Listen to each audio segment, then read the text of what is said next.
Bienvenido al videotutorial sobre el Imperio Bizantino.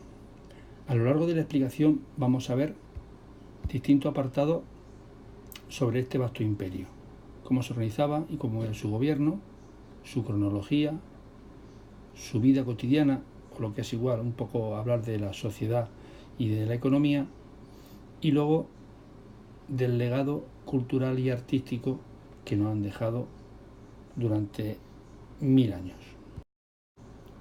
El gobierno y la administración del Imperio Bizantino recaía sobre su máxima figura, que era el emperador.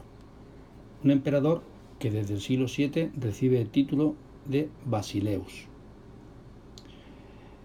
Este emperador Basileus concentraba todo el poder.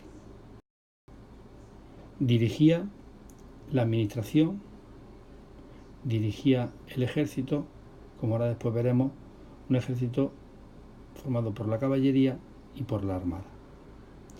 Igualmente, el Basileus intervenía en uno de los aspectos fundamentales del Imperio Bizantino, que era la Iglesia.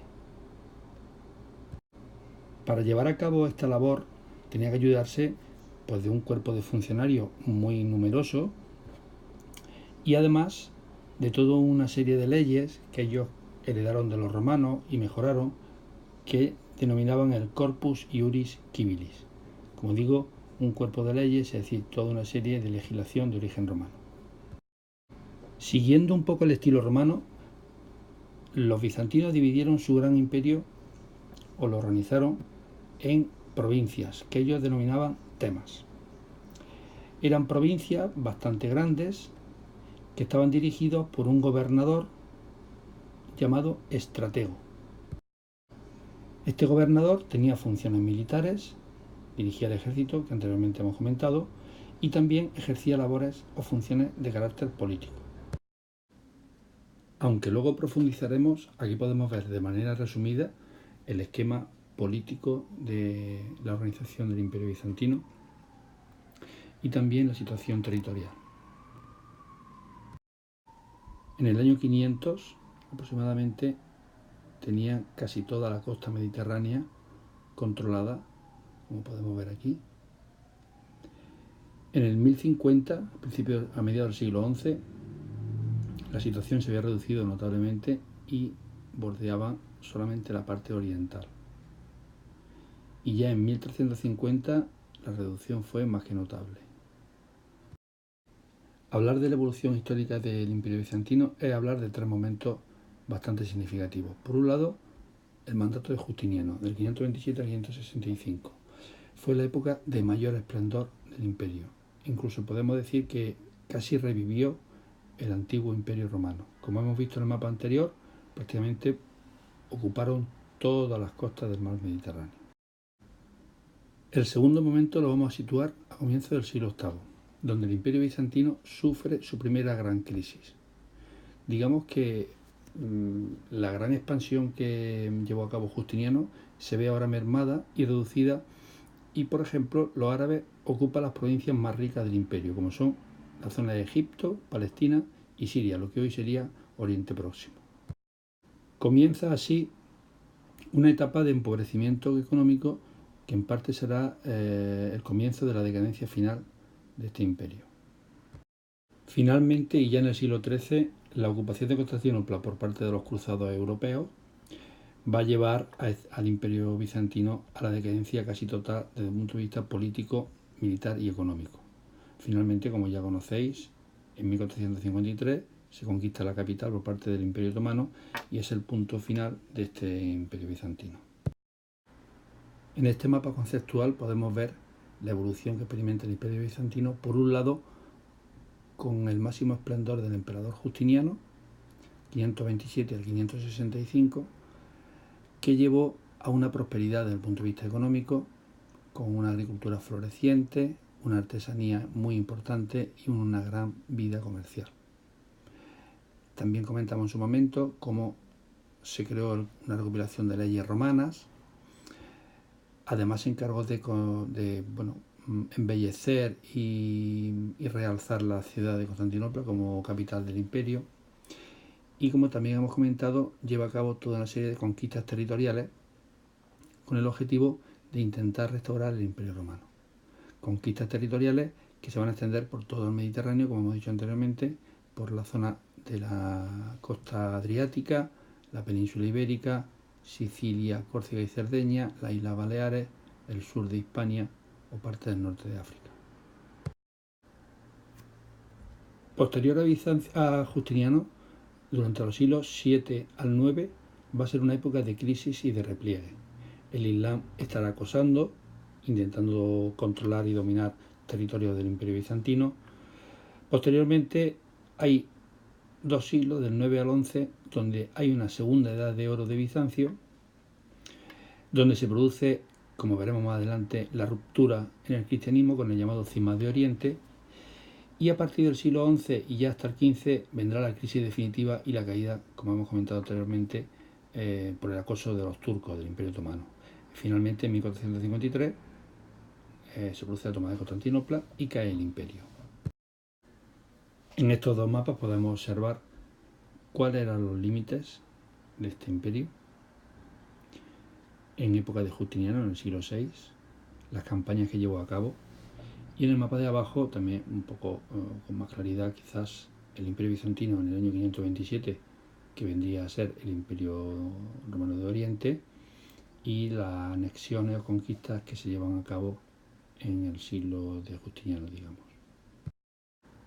Ya en el siglo XI solamente domina, bueno, esta parte que vemos aquí rayada, que coincide con parte de Italia, la isla de Sicilia, la costa del mar Adriático, la península del Peloponeso o griega, la península balcánica sería, y la península de lo que hoy es Turquía, con la capital de Constantinopla situada en el estrecho del Bósforo.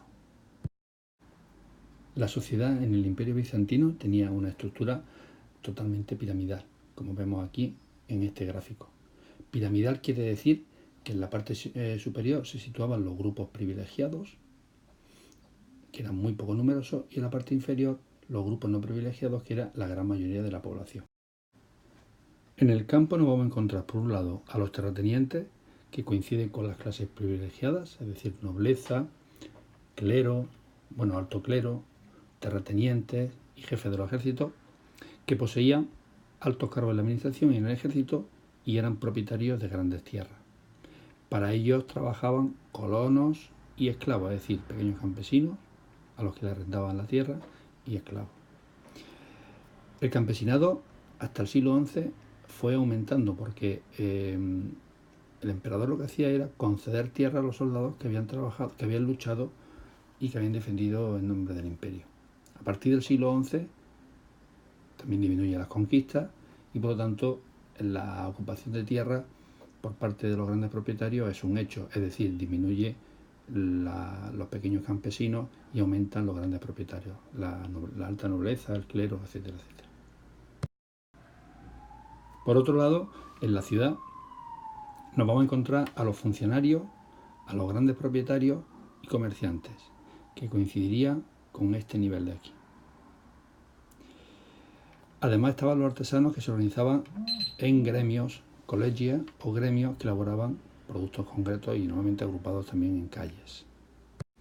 En resumidas cuentas, nos vamos a encontrar con un grupo privilegiado situado en la cúspide de la pirámide, formado por la nobleza, evidentemente el emperador, la alta aristocracia y el patriarcado, y clero, burocracia, terrateniente y jefe de los ejércitos. Un nivel intermedio sin grandes privilegios políticos, formado por los comerciantes, artesanos y campesinos, habitantes de la ciudad. Y en el escalafón más inferior, sin ningún privilegio y sin libertad, los siervos y esclavos. Por tanto, la economía de Bizancio se basaba fundamentalmente en la agricultura. El 90% de la población se dedicaba a trabajar en el campo. Como hemos dicho anteriormente, la mayor parte de la tierra se concentraba en pocas manos, es decir, los nobles, los monasterios y el Estado. Por lo que era normal encontrarse con los latifundios, que como tenemos aquí abajo puesto en el vocabulario, eran grandes extensiones de tierra que pertenecían a un solo propietario. Los campesinos libres, también llamados colonos, trabajaban la tierra que le habían cedido gratuitamente un terrateniente. Poseían, por tanto, pequeñas explotaciones agrarias. La artesanía y el comercio se concentraba fundamentalmente en las ciudades, las grandes ciudades, y destacar, por ejemplo, la ciudad de Constantinopla, no solamente como punto de unión entre Oriente y Occidente, sino como un lugar donde había una gran actividad comercial, importando y exportando la sede de China y otras actividades comerciales y artesanales. Por último, no olvidéis estudiaros las palabras que aparecen en el vocabulario. Ya lo hemos dicho anteriormente, los terratenientes, que eran propietarios de grandes tierras, extensiones de tierras, el patriarca, que era la máxima autoridad eclesiástica en la ciudad del Imperio Bizantino, lo veremos cuando hablemos de la religión, burocracia, que son todo el cuerpo de funcionarios que trabajan para el Estado, y colonia y latifundio, que ya lo hemos visto anteriormente. Un sector muy importante en el Imperio Bizantino era la Iglesia. La Iglesia, que tenía una gran influencia y un gran peso social. Eso se controlaba o se manifestaba de la siguiente manera.